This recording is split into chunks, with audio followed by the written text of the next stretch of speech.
Good morning, everybody. We are just starting the Opportunity Day webinar here for this morning. So as I see, we have participants that are joining, which is great. We will give everybody about another 30 seconds or so just to let the room fill up, and then we'll go ahead and get started. But thank you so much for joining today and supporting the Ohio Federal Research Network. And maybe even some of you have submitted proposals for round 7, which if you did, thank you so much for supporting that. All right, I think we can probably get started. So this is being recorded, and also for later on, as we have our presenters, you should have a Q&A function as part of your Zoom interface there. So at the bottom of the screen, there should be a little bubble that says Q&A with a question mark in it. So you can open that, and that will allow you to input questions as we go through here today. That makes it easier as well for us to keep track of the questions instead of using the chat exclusively. So, and also if we don't get to your question, we can have our presenter be able to respond to your question and get you an answer for it. So just please, if you would, use the Q&A function for asking any questions. Okay, Becky, next slide, please.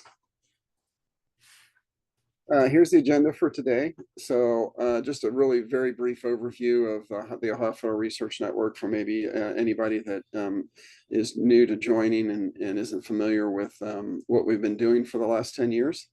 And then also a quick update on the DIU's OnRamp Hub Ohio program from John Owen, who is their PM. And then we do have 2 great presentations, I think, for today.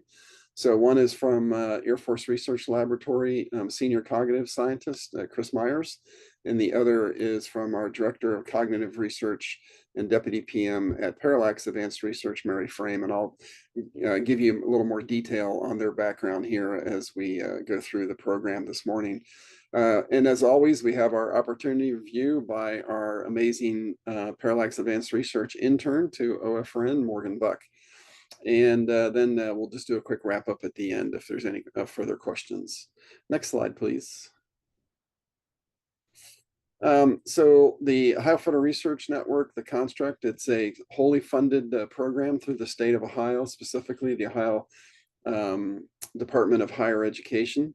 We're a line item in their budget, which is good because it helps us, I think, to be able to continue this program as long as we have the support of the Chancellor of the Department of Higher Education, which he has been a tremendous supporter of this program over the years. Our main federal partners, NASA Glenn Research Center, the Air Force Research Lab, the National Air and Space Intelligence Center, and the Navy Medical Research Unit in Dayton are our main federal partners. We also have an additional partner of the Ohio National Guard, which helps out sometimes when it comes to doing testing or analysis of different technologies for the warfighter. We, of course, take into consideration all of those federal partners and their industry needs. And then Parallax is just an administrative arm of this program. All we do is administer it.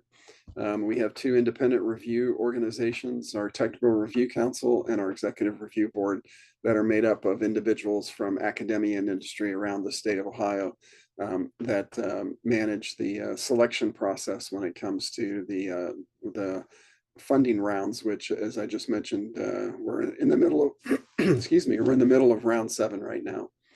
Next slide, please. Just a quick bubble chart here so that sums up kind of where we're at. The bottom line there, I think, is the one that most people probably focus on, which is so far to date through 6 funding rounds, the state of Ohio has put in $62 million into this program, which has consequently returned federal, mostly federal follow-on funding of almost $400 million, with a cost share from those industry and academic partners in excess of $40 million. So a return on investment of about 7 to 1 on this program, I think, is pretty good. I think any organization that could show a 7 to 1 ROI would probably make their investors fairly happy. Next slide, please. All right, John, I'll turn it over to you. Thanks, Mark. Like Mark said, my name is John Owen, and I'm a program manager at Parallax Advanced Research. Like with OFRN, Parallax is the delivery partner for the Defense Innovation OnRamp Hub, Ohio, which is an effort through the Defense Innovation Unit, or DIU. For those not familiar with DIU, they're the only DoD organization focused exclusively on fielding and scaling commercial technologies across the U.S. military at commercial speeds.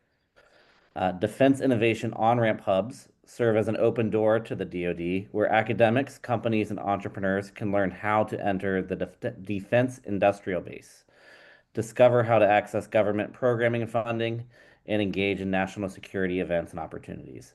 There are currently 4 other locations with on-ramp hubs. Those are in Kansas, Arizona, Hawaii, and Washington. In Ohio, our on-ramp hub is focused on bringing key stakeholders from industry, academia, and government together to remove barriers to working with the DoD and facilitate technology transition. One way we do that is by supporting educational and networking events like this one to bring new entrants into the ecosystem. We have a few more things coming up this week that I'd like to share. Tomorrow, we'll be joined by Greg Bowles, Head of Government Affairs for Joby Aviation, for a conversation around entering the eVTOL market. Joby is a leader in the electric vertical takeoff um, or landing, or eVTOL. In 2023, Joby announced that it's building a manufacturing facility in Dayton, Ohio, and in 2024 purchased a facility for that. As Joby marks its presence in the state, this session provides an opportunity for small and startup firms to gain valuable insights into the evolving eVTOL market and partnership opportunities. On Thursday, we'll be up in Columbus at Ohio State for the Ohio X Tech Summit. And then Friday, back at our on-ramp hub, Ohio Space, at the Arcade Innovation Hub in Dayton for 2 events. From 2:30 to 3:30, we will be joined by Chris Usabi to discuss protecting IP when working with the DoD.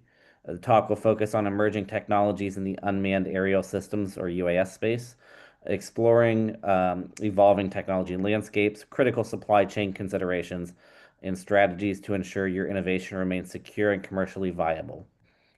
And then from 4 to 5, we are one of 4 locations nationwide that are participating in a live stream of a presentation from the United States Army's Pacific 25th Infantry Division Lightning Lab.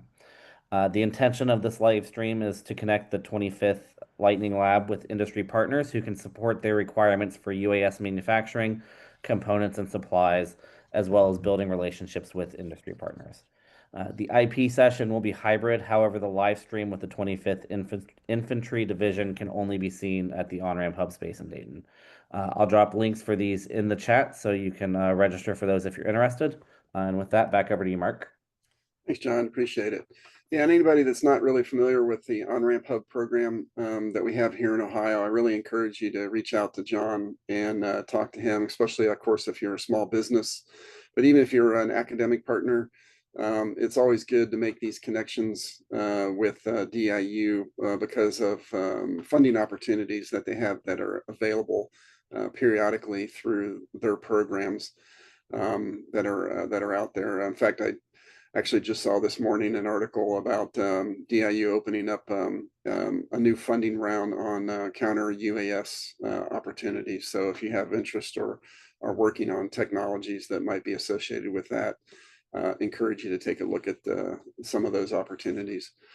All right, next slide, please, Becky. I think we're pretty close to being on time here, which is always good. Although very quickly, we will do a quick thank yous to, of course, all of the Parallax team. Yeah, if you're familiar with OFRN, you probably know Becky. She is our corporate memory for what we do here. She's been part of OFRN since the beginning. You just met John Owen. Lauren Jones, who is one of our executive assistants that does an amazing work for us to support everything that we do here. And then, of course, our marketing and communications team of Jess Pacheco and John Jackson, who support a lot of the articles or other things that you might see, web posts, things like that, that are out there as well for that. I mentioned our event speakers. I'm going to introduce our first one here in just 1 second. And I also mentioned Morgan Buck. But again, a quick thank you to all of our government partners for everything that they do in support of this program, because obviously it wouldn't be here without those federal partners. Next slide, please. All right, let me introduce Dr. Myers. He's a senior cognitive scientist at the Air Force Research Lab, the 711th Human Performance Wing, the Human Effectiveness Directorate.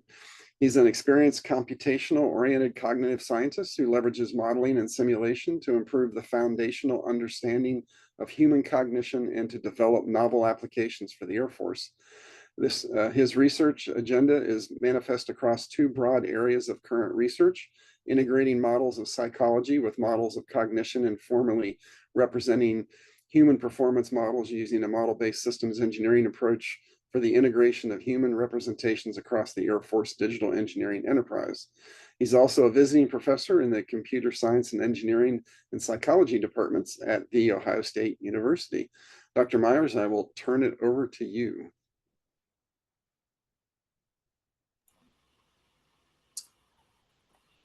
Thanks. Can you advance the slide? Thanks for the introduction. Thanks for inviting me. And I'm looking forward to getting some good questions from you guys.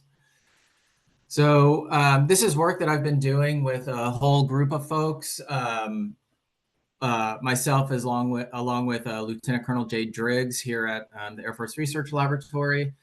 And it's really boiling down to a question of what does it take for an individual to manage multiple autonomous systems? So think robots in the sky, if you're not familiar with autonomous collaborative platforms. And really, given that you're managing multiple systems or instantiating supervisory control over these systems, you have to make decisions about them. And so how do you go about making decisions about which robot in the sky to use at a particular time? And so we really want to better understand multi-queue decision making while managing these types of systems. Next slide. So without making any assumptions, I want to bring up the question of what is multi-queue decision making. So I live south of base in Centerville, and so I don't know how many of you are familiar with the travel north towards base, but this is not an irregular occurrence. So I get a text message from a colleague on their way in saying, hey, 22B is backed up all the way onto the highway. I'm stuck. Avoid it if you can. So I have to make a decision. So what do I do? Next slide, please. Sorry if this is a little small on your displays, but at the bottom of the image on the right, that black square, that's where I am, traveling 80 miles an hour, I think, which is probably the minimum on 675 at this time. And you can see that I'm approaching 35 and I have to make a decision pretty quickly. So do I continue heading to base, stay on course, go optional routes? Do I go to Starbucks and wait it out? Call my boss and let them know that I'll be there a little later and then find an exit? Do I try different gates?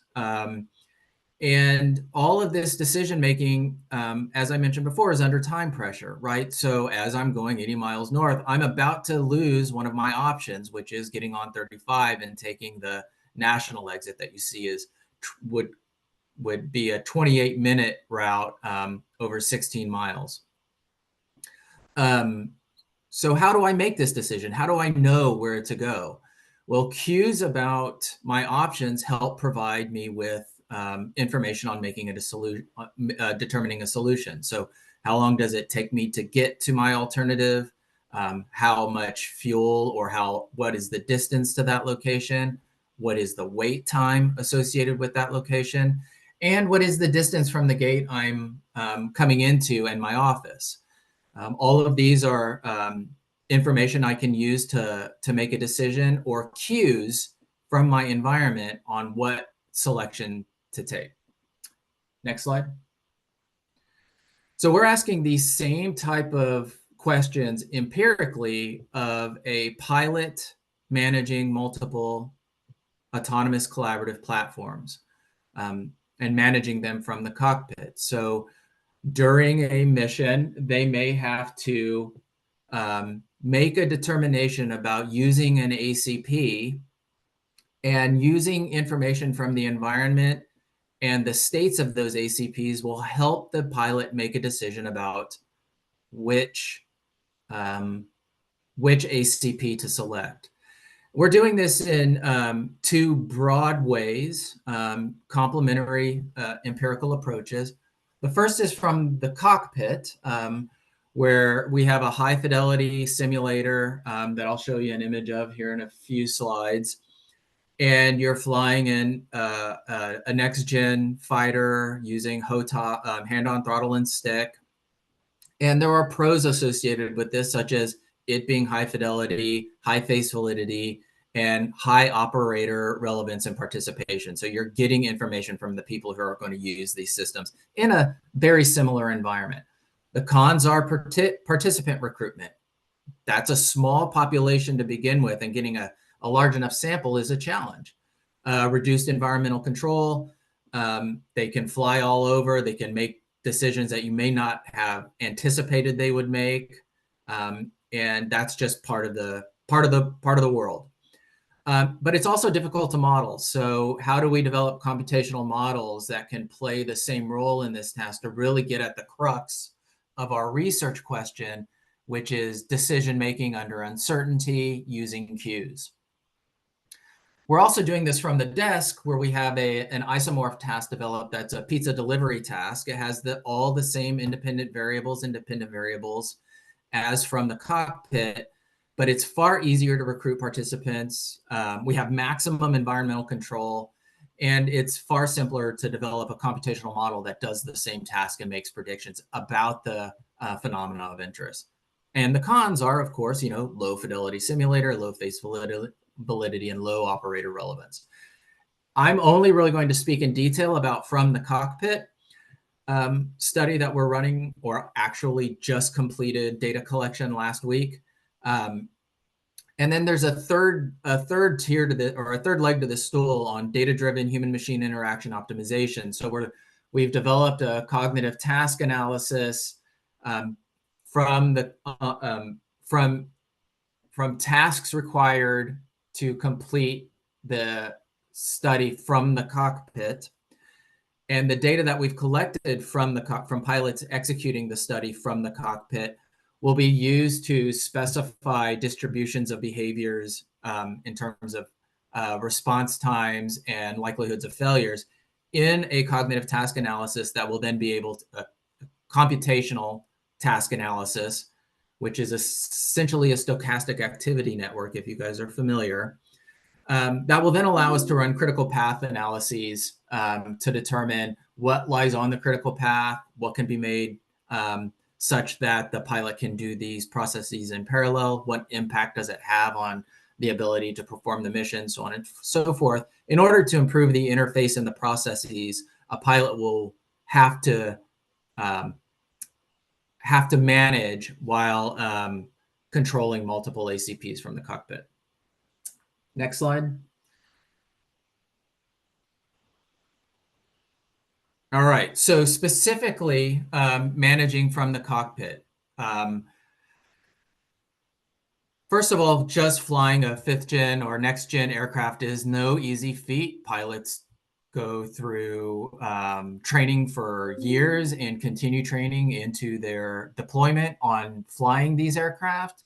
Asking them to then manage multiple external systems, regardless of their level of autonomy, adds to that complexity.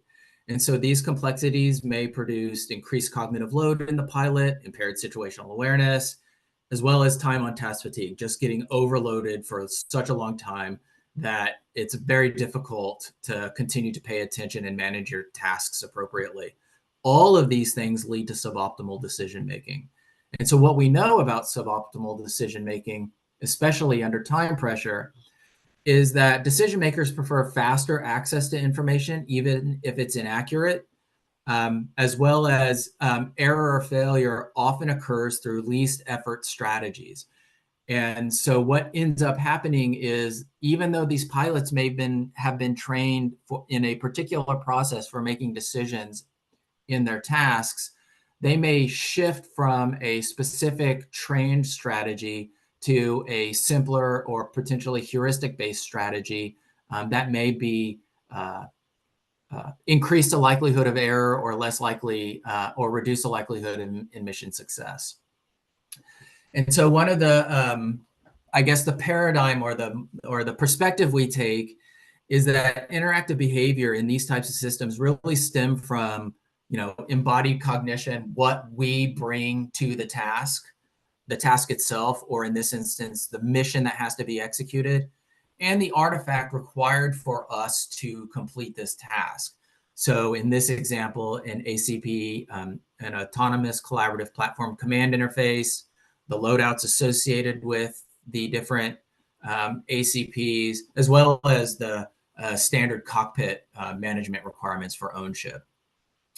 And the idea here is that we want to be able to tease apart what we can improve from interface development and improvements, as well as, from what we can improve through training. So Wayne Gray mentioned some years back that errors of ignorance may be reduced by training. However, errors in the routine performance of skilled users can only be reduced by design. And so we want to make sure that what we're providing as input to programs of record for CCA management is specifically associated with training and or design, and we don't get those mixed up. Next slide. So here are some specifics about the study we just completed. So a pilot will fly a seed mission where their goal is to strafe an enemy ground target with cannons. And along the path to that mission goal, there are pop-up surface-to-air missile sites. Each of these sites have to be eliminated before you can get into position to complete your mission. And it's on the pilot to make a decision about which autonomous collaborative platform to send to the SAM site. They have to complete this mission before red arrives, so there's time pressure. And by arrival, I mean red is within distance of locking on the own ship.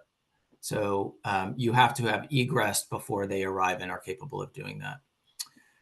We have 2 levels of an independent variable. So our independent variable is ACP similarity, where their loadouts can be either identical, all 4 of them have the same number of weapons, sensors, fuel, rounds, bombs, etc., versus heterogeneous, where each of the 4 ACP have very specific amounts of rounds, bombs, fuel, so on and so forth, such that if you inadvertently use an ACP's rounds on a SAM site, it may be the case that you have no rounds left when you get to your mission and cannot complete the mission. And so there's some requirement to use these loadouts as cues for a pilot to make a decision about which ACP to send to which surface-to-air missile site in order for elimination, as well as at the mission completion point, strafing a ground target. Our dependent variables are, of course, selection time and the suitability of the selected ACP, cognitive load as a function of self-report and EEG, and then other errors and points of failure and successes along the mission based on the interface design and the troubles and the benefits a pilot might have.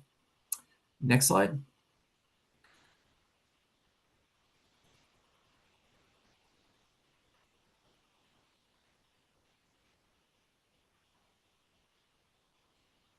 So I think this slide shouldn't have been kept in, but go to the next slide. So these are some preliminary results, so don't draw any conclusions. We have started in earnest the data analysis. Here it says data collection is about 75% complete, but we did complete data collection last week. We have a total of 16 subjects. and what a subject, I should have said this before, but what a subject experiences when they come in is, in the morning, they go through training on how to deploy the ACPs using the interface. They go to lunch, they come back, and they get hooked up to their EEG and a refresher of how to use the interface for deployment. And then they run 2 missions. One mission has a set of homogeneous or similar ACPs. And the second mission, or another mission, is heterogeneous ACP, so different loadouts. And that was counterbalanced across participants. Once they've completed each of those 45-minute missions, they do a set of questionnaires at the end, and then are debriefed and let go. And in all, that takes between 6 and 7 hours to complete the full study. We got 16 participants, and our ACP deployment response time you can see here, which is based on, I think, 8 participants in this particular set of data, seems to suggest that at the initiation of a mission, dissimilar ACPs and similar ACPs really take no difference in how long it takes to make a selection. But as you get to the second SAM site, there seems to be some change, although probably not significant in this particular plot, but trending in the right direction, where there is greater time to select and deploy a dissimilar ACP relative to the similar ACP. And that trend continues into the third SAM site. There are also the strafing decision-making times that aren't included here. So there are 3 ground targets that have to be strafed to complete the mission, and we're looking at those in a very similar light. Also note that the average NASA TLX load that we measured shows no statistical difference. And Jade Driggs and I have a paper in at HFES Aspire that uses a Bayesian bootstrapping technique from previous data collection efforts in our simulator to make sure we're confident in this lack of difference in the NASA TLX. So you should see that in Aspire 2025 if you attend. The next slide is, before you move on, is objective cognitive load from EEG. And I'm going to warn you right now, I am not an EEG person, but that's being run by Dr. Maggie Ugolini and Dr. Betsy Fox, who is part of the team here. And we'll go to that in a second and talk about that. But we're also looking at ACP decision time, and that's different from deployment time. So decision time is making a determination cognitively about which ACP to send. Deployment time is making a decision cognitively about which ACP to send, and then issuing the instructions to the ACP to go and do that, and then pressing enter and sending it on its way. And so there may be differences, but I suspect or hypothesize that the trend will be similar. There'll be a high correlation between deployment and decision times. ACP selection suitability is also under development. And the approach we're taking there is an ideal performer approach. So at time T, which is the ideal ACP to send to complete a SAM site elimination, given how that would affect future capability through all possible combinations. And so we're working on that code right now, and then we're going to look at individual differences as well. So next slide.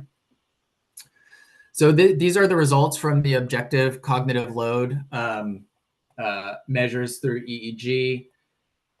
On the left, you can see SAM site decision-making results. And on the right, you can see post-mission completion. These are difference scores where the red indicates a greater effect as a result of heterogeneity, and a blue results in greater effect as with respect to, I think, homogeneity. And so So delta increases, as in the left, are a hallmark of internal deliberation associated with the selective attention towards internal information processing as opposed to external sensory information. And so this seems to corroborate our hypothesis that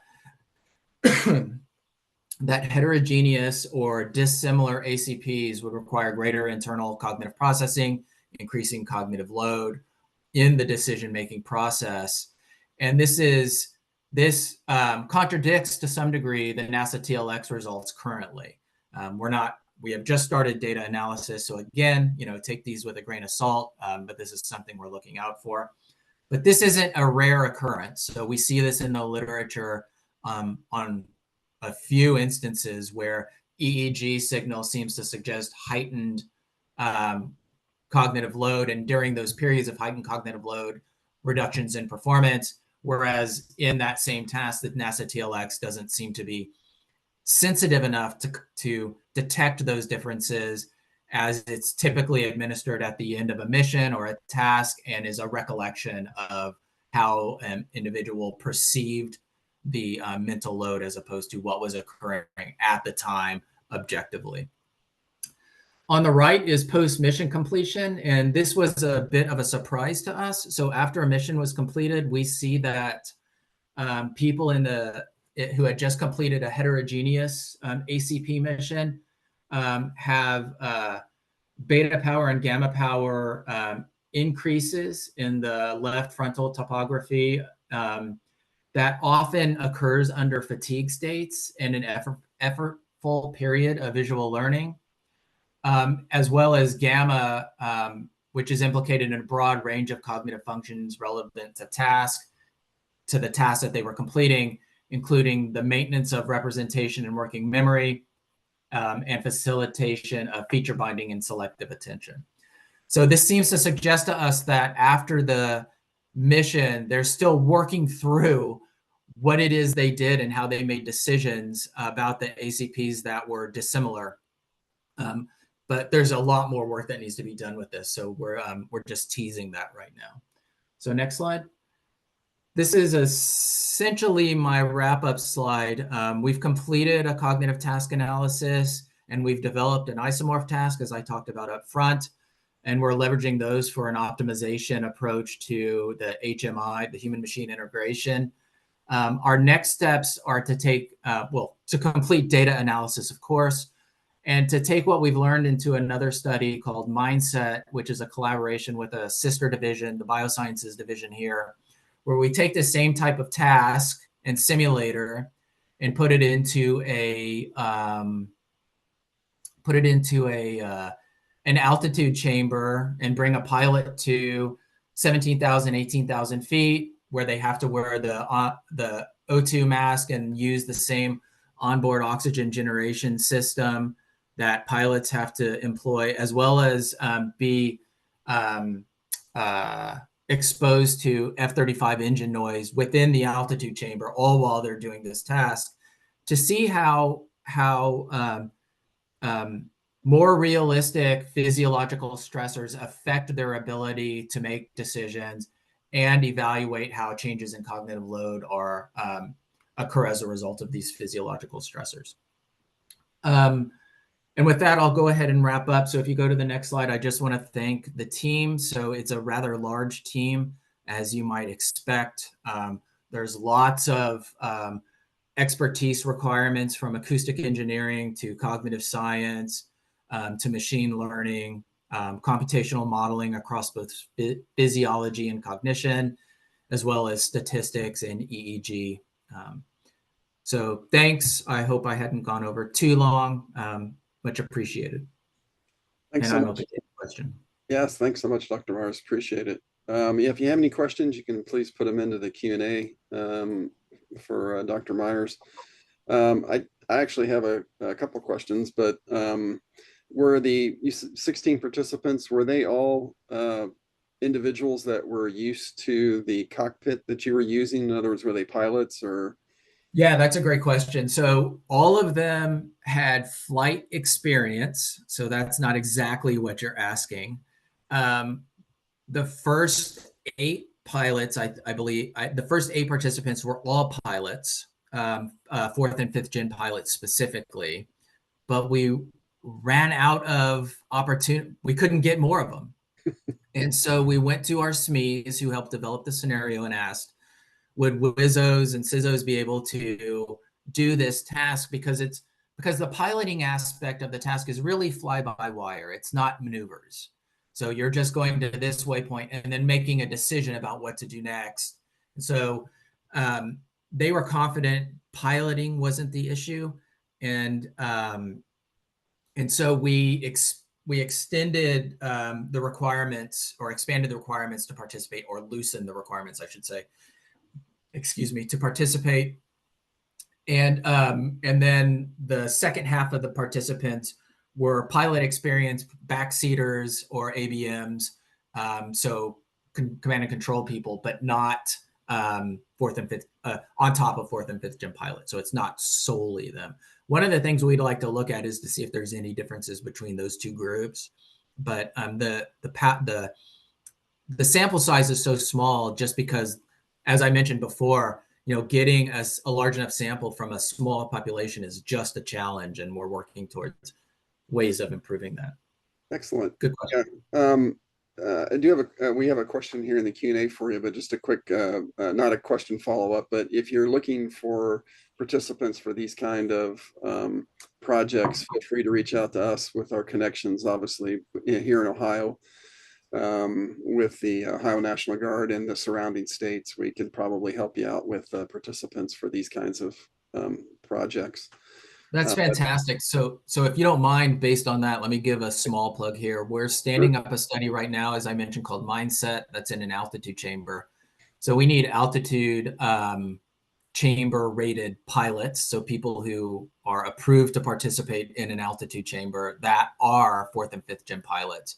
So not only have we made it fourth and fifth gen pilots, we've constrained the requirements even further, where they have to be altitude chamber approved. Okay. So if you're interested in doing that, shoot me a note and we'll get you right in. We'll follow up. Yeah, you bet. Yeah. One of the questions is there any opportunity for small companies to be involved in the project? So there are always opportunities from a contracting perspective, but right now RH is going through a financial contraction. I don't know if that's a politically correct term. So finances are limited to do this. So the contractors that are currently working on the team are about all that we can afford currently. And B, a lot of the work is moving into government PIs to do it. So if you see the research team here, you can see that there's not a lot of contractors. It's almost all government PIs. That being said, the best way to get involved in this research, I think, would be to co-author a proposal to leverage the test beds and simpler experimental paradigms that feed into that knowledge coming out of those simpler experimental paradigms, feed into evaluations in operationally relevant test beds that then raise new questions back to these simpler experimental paradigms that then we can test in the operationally relevant test beds.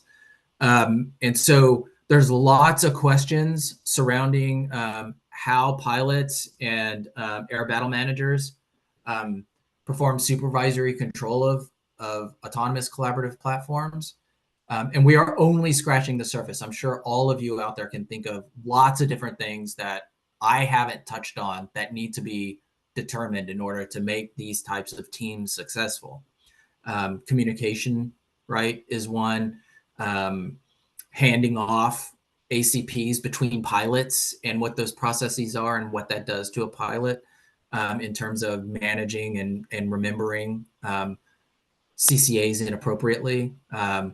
what the ConOps are. Like, do you take off with them, or do you check them out of a library when you get to altitude? There are tons of different questions. So if you're interested in looking in this space from a foundational research perspective, please reach out to me, because results that come out of that foundational research need to be fed in and evaluated in an operationally relevant way.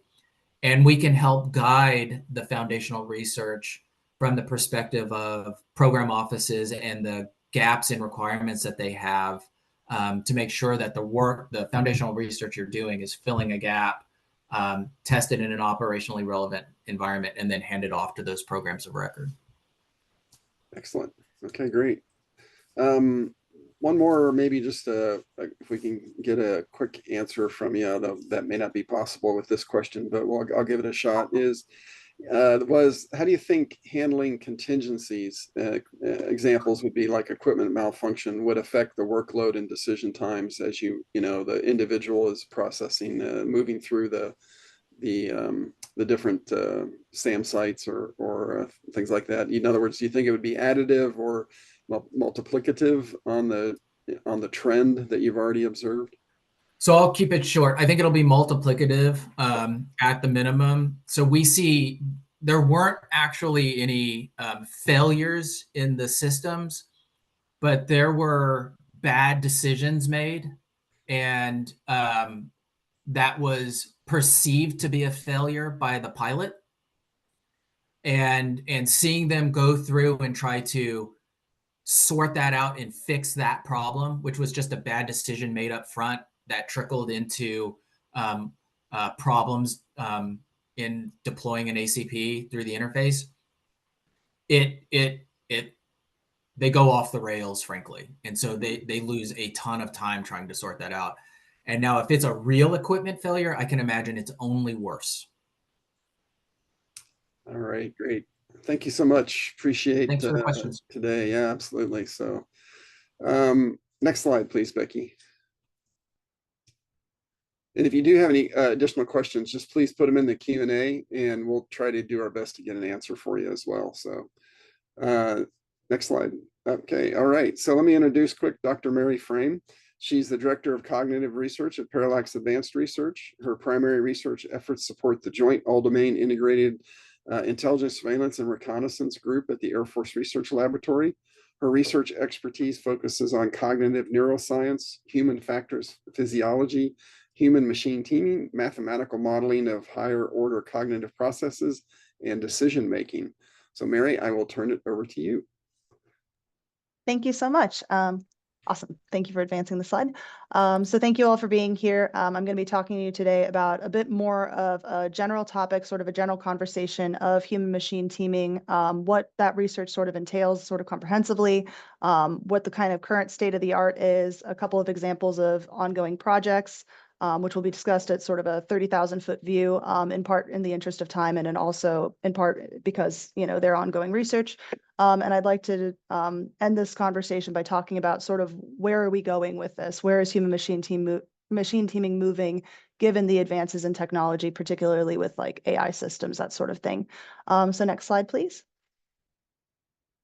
So what is human-machine teaming writ large? So generally, human-machine teaming research is focusing on how do humans interact with various types of technology. This could be anything from interacting with a computer interface or interacting with an autonomous system, working with robots, a large variety. So the list below is looking at some of the research questions. It's fairly comprehensive, but certainly not complete, right? So it's a humongous area of research. So some of the research questions we ask when we're looking at studies of human-machine teaming, we're looking at things like, how do humans use a novel interface? We've developed something new. How are they going to utilize that tool? Will they be effective with it? Are there any pain points or confusion? How do we increase the adoption of new technologies by looking at sort of human-centric design? How do humans or AI autonomous agents pursue shared goals? How do humans and AI agents communicate with one another? We know there are certain types of language that humans understand and certain types of language that automation or computer systems may understand, but certain types of communication may be limited. It may be that a computer can read this, but a human can't, or a human can understand this speech, but a computer isn't sure what the heck you're talking about. How do we keep all various teammates, whether they be human or automation, in the loop when they're not doing certain tasks? So if automation is in control of some system, how do you give a human adequate window into knowing what it's doing at the right level of transparency so that you're not giving them so much detail that they're basically babysitting it and monitoring it. But at the same time, you're giving enough situation awareness of what's going on such that if the AI system fails and the human has to resume task, will they be able to understand where they're at in the process and resume it more seamlessly? And then how do we monitor changes in conditions? So we know that environments are not always consistent. So the work environment you're working in, the human themselves, their sort of internal state is in flux. So they could be dealing with various emotional states. They could be dealing with overwork, fatigue, boredom, that type of thing. And so that can influence how effective that human is in a human machine collaboration. Are there changes that can occur over time with certain AI systems, especially ones that are sort of trying to learn over time? Is the way that they're going to start behaving changing as a function of that learning process? And then how do we determine who should have decision-making authority? So if someone has been in the loop for a task, are they the final decision-making authority, or do we always defer to a human? What are sort of the ethical, moral, and practical complications associated with that sort of research question? Next slide, please. And so one increasing area of interest that I'm going to be talking about is sort of kind of contemporary studies, current studies of human machine teaming are adapting as we develop more and more sophisticated AI agents. Of course, a lot of folks on this call have probably played around with ChatGPT and other LLMs or large language models, have probably played around with a lot of different AI technologies. Even when you try to just do a standard Google search, the first thing that comes up now is an AI summary. And so as we're trying to make these systems more sophisticated and have them function more like an actual real no joke teammate rather than just a tool that can be leveraged by human personnel, there's sort of novel, interesting research questions. And like I said, I'll be talking about these two studies at kind of a high level, but I wanted to give a snapshot of a couple of different studies that I and my team are working on right now, trying to look at, human machine teaming research. So the first one involves looking at how we can utilize adaptive interfaces and adaptive displays for optimizing sort of delegation of tasks between humans and automated teammates. So looking at things like who should initiate task delegation, should the human do it, should the automation do it? When should alerts occur? So when should the human be warned that, hey, you're going to be losing a task and it's going to go to the automation, or hey, you're going to have to resume this task? And then also, how do we communicate that in the interface? So thinking about things like multimodal displays, do we do it with an auditory cue, a visual cue, some kind of mixed modality cue? What is the best way, and when should we tell them about that? And then the second line of effort is looking at human machine co-learning. So how do you have a human as well as an AI or autonomous agent learn something together? So we know that there are experts humans that have learned how, a certain paradigm occurs or how certain tasks are completed. How do you loop in the AI so that it is learning those things with them and essentially functioning as a more effective peer or teammate? How do we facilitate that communication between humans and autonomous agents given certain communicative limitations or language limitations? And then sort of like looking at things like, okay, LLMs might be able to ingest or respond to natural language using natural language that humans can understand, but they may not have the exact same cognitive capabilities of a human in terms of higher order knowledge, mental model construction, representing concepts, logic, that sort of thing. So how do you bridge that gap is sort of what that line of effort is looking at. Next slide, please. So to set the stage a little bit, it helps to know a little bit about prior research we've done.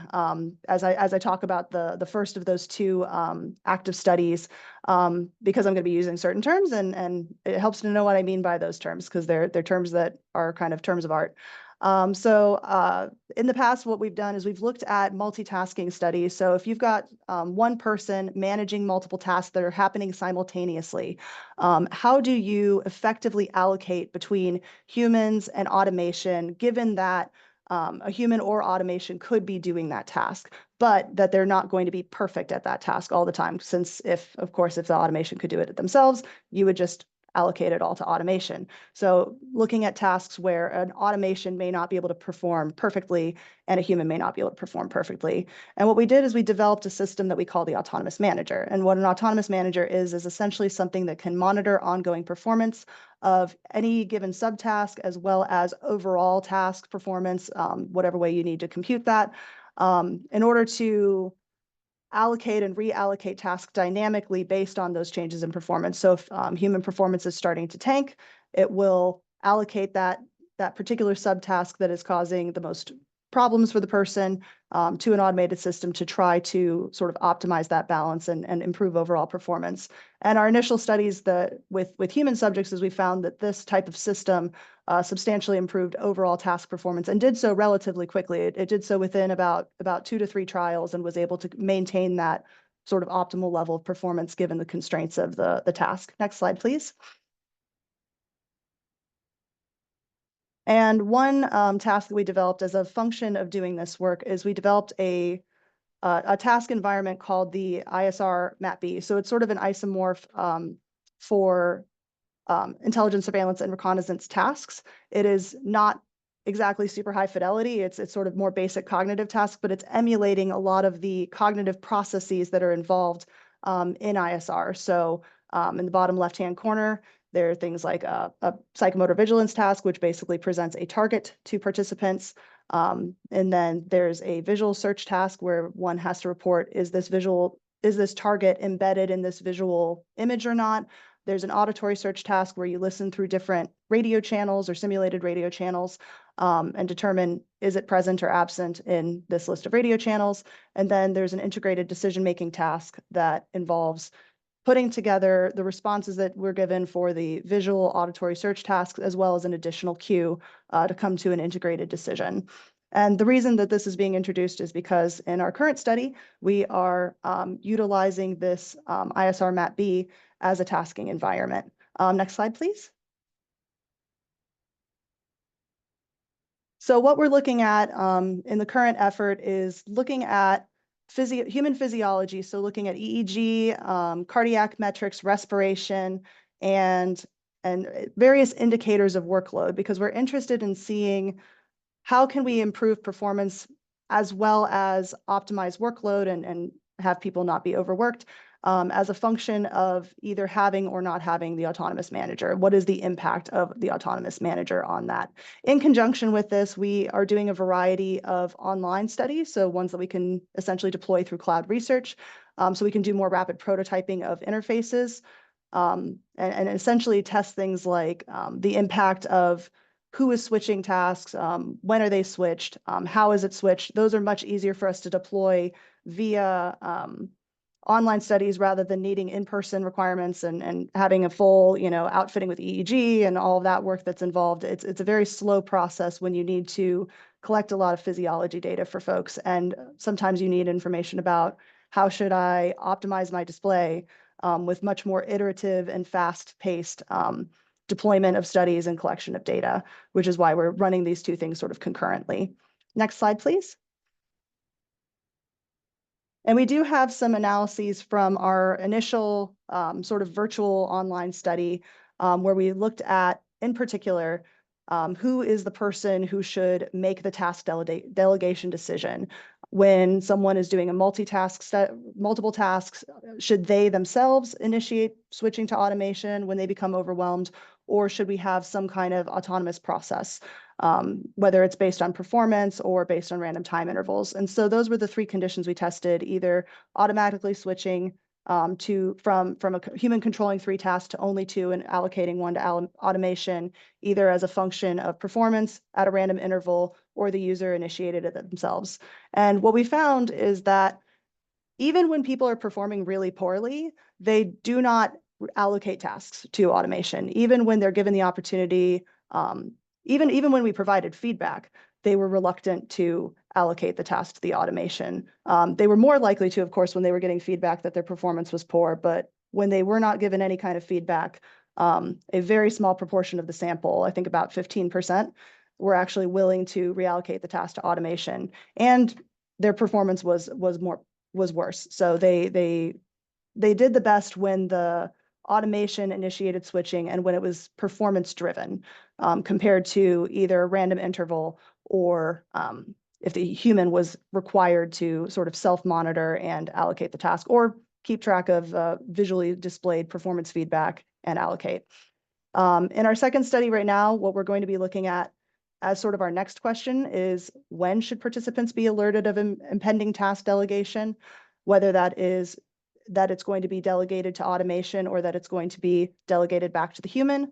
That's sort of a empirical question, since it's inconsistent in the literature whether or not it's better, whether earlier is always better, or if there's sort of a U-shaped function here where immediate alerting is too soon, or, you know, telling them way in advance involves too much memory, or, you know, monitoring, that sort of thing. It's kind of an empirical question in this particular kind of tasking environment. Is it always better to tell people earlier, or is there sort of a sweet spot of when you should give that alert? And then furthermore, is it best if you give it as an auditory alert, as a visual alert, or some kind of combination of the two? Next slide, please. And so for our second ongoing research effort, we're looking at essentially human-machine co-learning.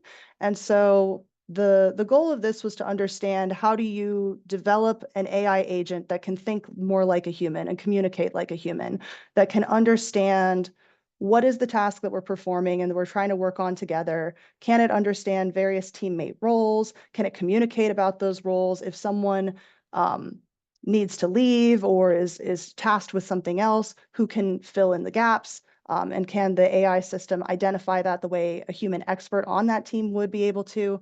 And so the first thing that we did was we created essentially a taxonomy of what humans need in order to construct task mental models as well as team interaction mental models. And what's meant by this is, a task model generally consists of things like, what is the task that's being performed? What are the procedures involved in it? What are the interdependencies? What are some likely scenarios or potential outcomes of if things go this way versus if things go that way? What are the different constraints that could be imposed by the environment? Team interaction mental models, however, are looking at kind of a bigger picture of still being pertinent to the task, but more of whose role is this? So the task may be something like construct a research study. Is that a more appropriate thing to be done by a low-level research assistant who's brand new to the lab, or is that something a PI is going to do, or a primary investigator, or, you know, a senior lab member, that sort of thing? The team interaction model is knowing who should be doing what kind of task, and then how does that get communicated with a team? So as part of this effort, we've developed a taxonomy that humans require for constructing these mental models. And the next goal, and what we're going to be working on next, is how would we utilize current cutting edge and current state-of-the-art technologies in terms of autonomy, in terms of AI, in order to be able to capture all of these requirements, or as many as possible. It may be that it can't do all of the same representation that a human can do, but how can we get it sort of as close of an approximation as possible? So still ongoing regarding that aspect of this research. Next slide, please. All right, so I wanted to end this discussion talking a little bit about sort of where are we going, and this is certainly, again, not fully not fully, you know, complete, but just thinking about sort of the primary goals and next steps within human-machine teaming. Certainly, there's a large push to incorporate more autonomy operations into industry, into the Department of Defense operations. We're becoming more and more integrated with using AI and treating it more as a teammate rather than just as a tool. There's a goal to have AI and machines do more anticipation of human intention, being more proactive rather than being tasked or told, do this, do that by the human, taking the initiative. There's a goal of shared goals, mental models, being able to communicate effectively between humans and automations, the co-learning. And with this sort of change in technological capability, there's almost certainly going to be new challenges. It's going to be an interesting research question moving forward of how do we establish shared trust? How do we get humans comfortable with what their new roles are? If automation is doing certain aspects of their previous tasking, how do you get people comfortable with what their new responsibilities are now? Can you trust the automation to make final decisions, especially in like combat operations or something where that could be life or death decisions, or in medical context? Can you trust it to make those life or death triage decisions? There's going to be probably increasing use of automation with effectors like robots. So currently robotics have been used in factories, for example, for decades. However, you don't really see them on an ISR ops floor. But as technology becomes more ubiquitous, there's an interesting question of how will robotics be increasingly incorporated into operational environments that we've never pictured them being in. And although not on this slide, I think another interesting question gets into security. We already know that with LLMs, you can sort of jailbreak them. And so what are the security implications of utilizing new technologies, and how do you incentivize good behavior, if you will? Because with humans, it's fairly easy. Don't share information through this channel or you'll go to jail.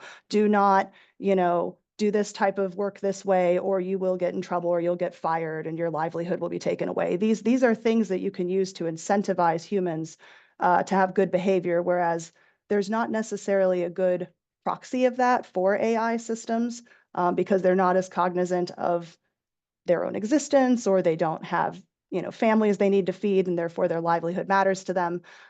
So just sort of a lot of interesting ethical implications as we move forward, in addition to the practical aspects of how do you effectively fold more and more AI systems into everyday operations. Next slide, please. It should be the end and should be my soliciting questions slide. So anyone who wants to contact me, please feel free to do so. I've got my email here. Would be very happy to answer any of your questions. Sorry that this was a bit rushed, was trying to be considerate of people's time. No problem. Thanks, Mary. Appreciate it. That was outstanding. Please, if you have questions for Mary, you can put them into the Q&A for us. And we're working on getting some answers to the questions that are in there already from Chris. Mary, actually, I do have a thought or just a question, and it's only because not too long ago, I actually participated in a study where I was wearing, a VR headset and doing where it provided you guidance when it came to triage, for medical emergency type stuff. And I always thought about, so are there, is there anybody working on, sort of the policy / legal aspects, of some of these things when if you make a mistake and you're following, AI, or you're following, some guidance that's being given to you for that? I mean, is that something that you all, think about or work on from your perspective or not? It's certainly something that I think about, but as a non-policy expert myself, I don't personally do that work. However, I have had the opportunity to speak with people at conferences, for example. So recently was at the Space Symposium and taught. There were actually quite a few policy individuals there, especially like in their context, they were looking at, space operations and policy pertaining to that. But of course, policy is important across all that we do, and looking at ethics and that sort of thing. I know, for example, DARPA has a program called In the Moment that's looking at things like medical triage. And as part of every DARPA program, you have to have an aspect that looks at the ethical implications and considers that as part of the research design and that sort of thing, which I think is critically important. And even though I don't do it myself, it's something that I think about as a person. Yeah, I bet. Awesome. That's fantastic. Let's see, there is a question in the Q&A, but Mike, I think it is for Chris. but it didn't say that, so I'm not really sure. I'll give you the opportunity, Mike, if you want to come off of mute, you can either ask Chris or Mary on a clarification for that. I don't know, Becky, can we do that? Or I can never remember which form we're in when we do the webinars here. Yeah, I allowed him to talk. Okay. Mike, So Mike, looks like you're off mute, so. Yeah, if you're there and you want to ask a question, go ahead.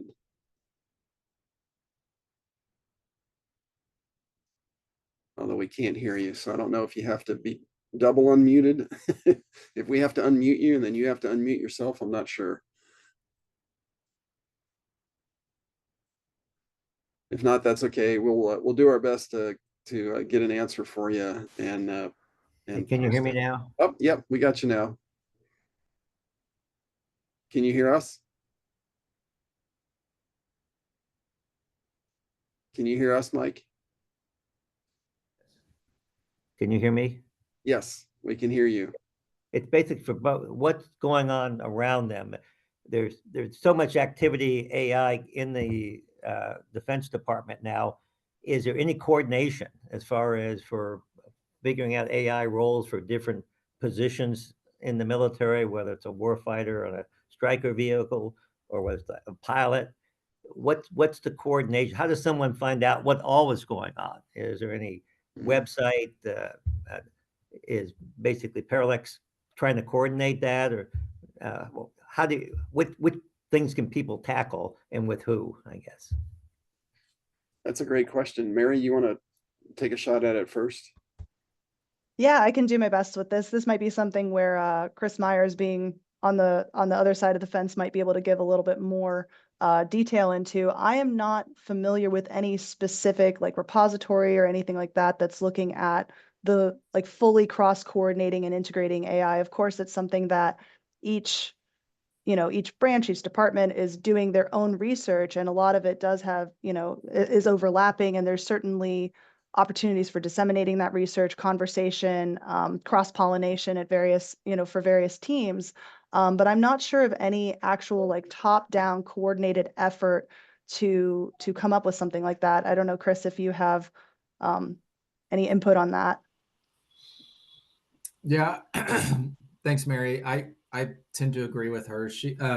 There's almost certainly something at like the Secretary of Defense level or the Undersecretary for R&D, but it's very unlikely that's public facing, and I would even go as far to say it's probably not complete.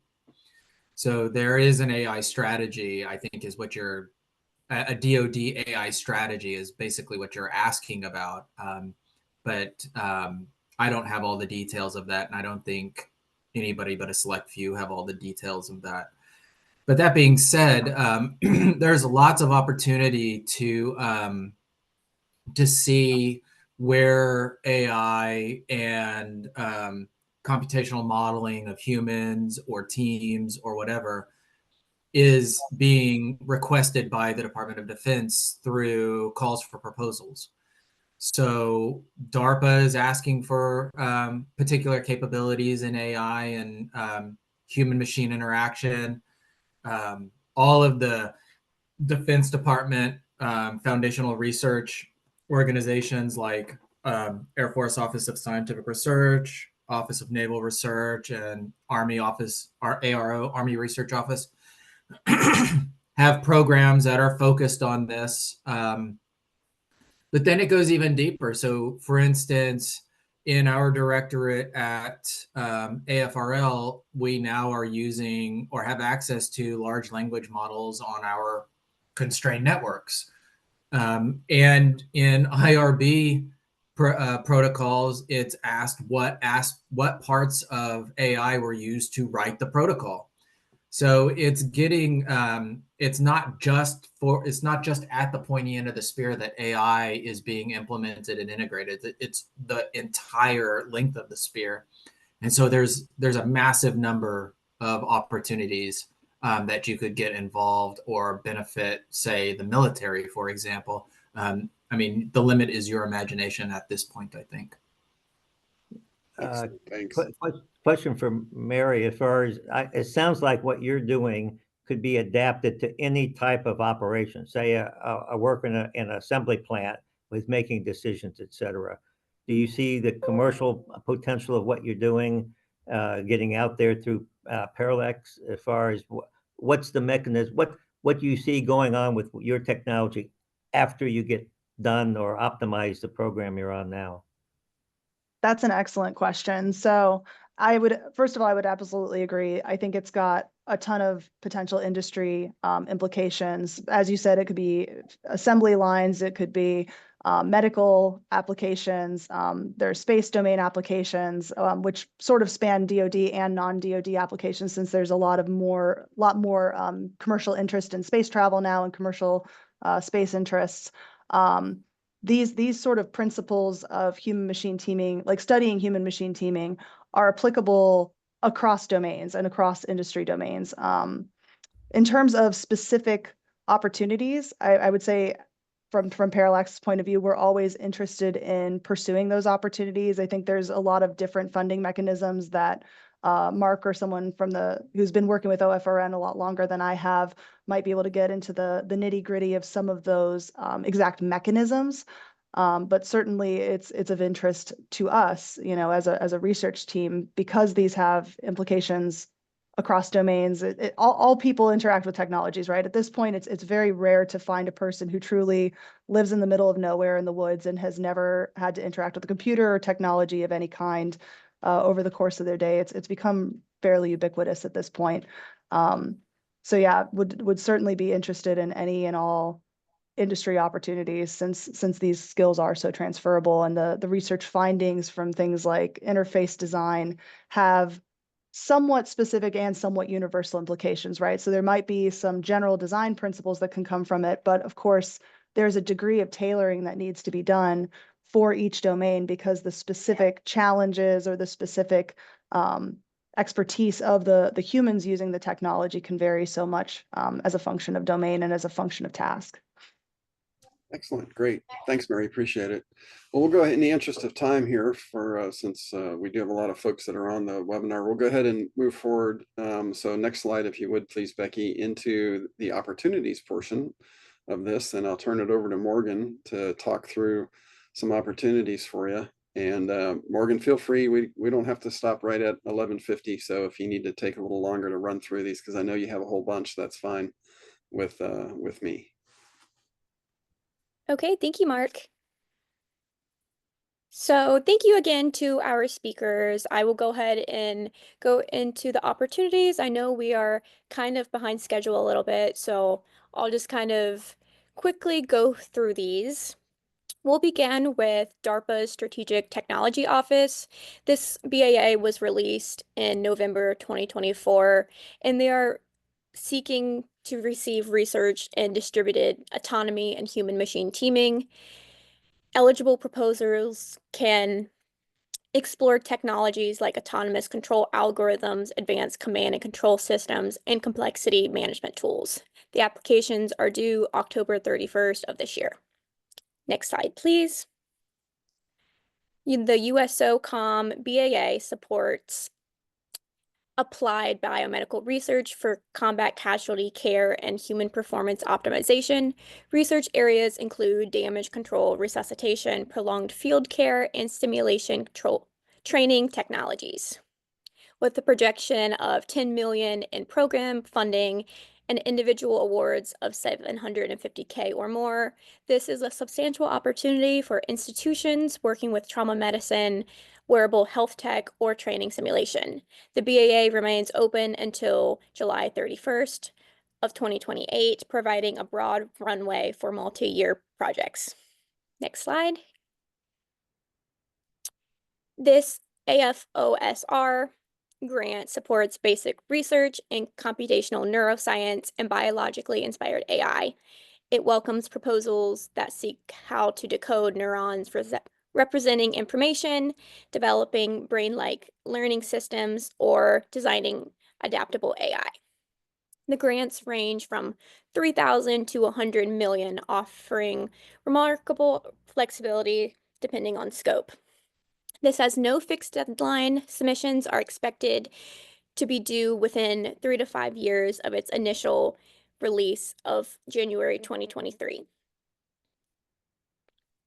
Next slide. Ohio-based startups can benefit from the TVSF Phase 2 program, focusing on the development of tech and tech-enabled products in sectors like advanced manufacturing, biomedical, energy, and IT. This is an RFP and is due this Friday on May 9th. Up to 8 companies may receive $200,000, making it a valuable opportunity for R&D to early market traction. However, applicants must be connected to the entrepreneur services provider within Ohio to apply. Next slide. From the Office of Naval Research, this BAA supports science and technology projects that can enhance Navy and Marine Corps operations. This is a long-range BAA open through September 30th of 2025. Proposals may span energy systems, cybersecurity, autonomous platforms, or sensor integrations. Award sizes may vary on technical merit and relevance. Next slide. This next slide continues on ONR's call for research in cognitive science for HMT. The emphasis is on areas like cognitive architecture, applied AI, and theory of mind to enable machine to better interpret and interact with human operators. This opportunity supports high concept work bridging psychology, AI, and human factor engineering. However, researchers should align their proposals with the original ONR's long-range BAA framework, which was on the previous slide. Next slide. The Army's STCR program has issued a topic under a direct to phase 2 model, enabling small businesses with existing prototypes to bypass phase 1. This opportunity targets human-machine interface technologies to improve how soldiers interact with autonomous systems. Focus areas include augmented reality interfaces, AI-assisted decision-making, and trust calibration tools. Awards are up to $2 million with a submission deadline of November 25th of submission deadline of November 25 of 2025.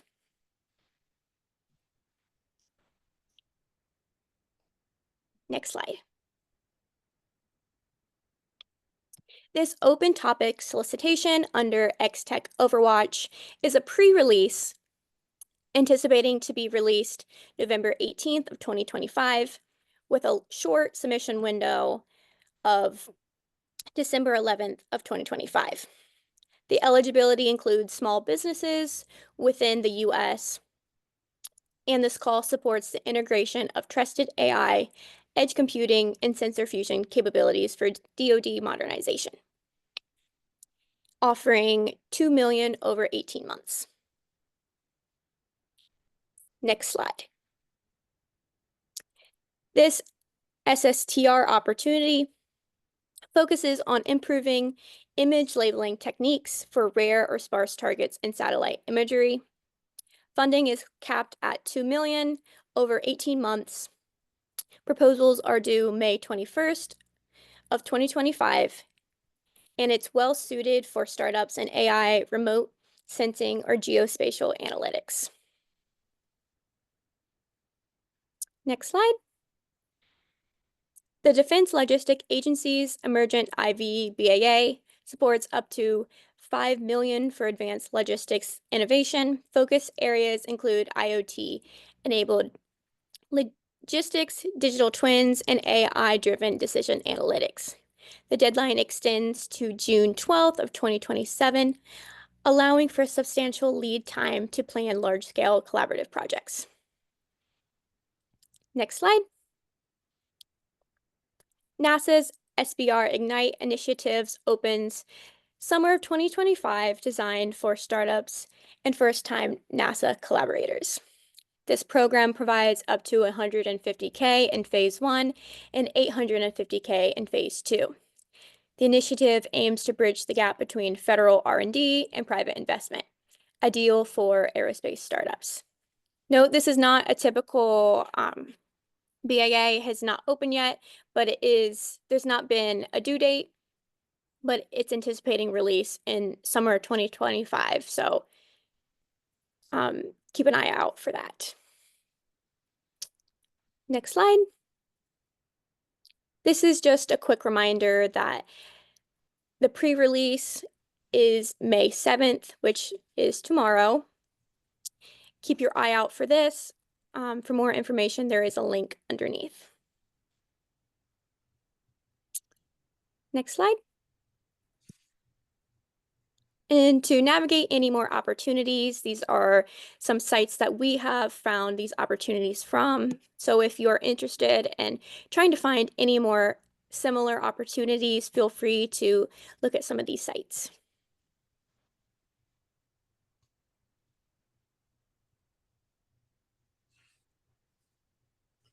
Thanks, Morgan. Appreciate it. Just some upcoming events that are going on in the greater Ohio area. So I'll be John Owen and I will be attending in person the Ohio X Tech Summit on the 8th. So if any of you are going to be there, feel free to grab us. Happy to talk about the OnRamp Hub or OFRN for that. John talked about the May the 9th event. And then in June, the Dayton VA is having their Small Business Industry Day and Community Day as well. So the link is there for that if you're interested in that and you're in that particular area. Next slide, please. I think that pretty much does it. So again, thank you so much to our presenters for today, Dr. Myers and Dr. Frame. Truly appreciate your time today to make this a huge success, incredibly interesting. At least for me anyways, and I'm sure it was for all of our attendees. Hopefully to look forward to seeing you all in the future. We haven't picked a date yet for the next opportunity day, but it'll probably be late summer or very early fall will be my guess for that as we get rolled into or start ramping up into round 7 for OFRN. So thanks again, everybody, for your attention today. We truly appreciate it. And I hope everybody has a great week. And hopefully maybe we can start drying out here in Ohio a little bit starting tomorrow. In any case, thanks. Take care. And I'll see you soon.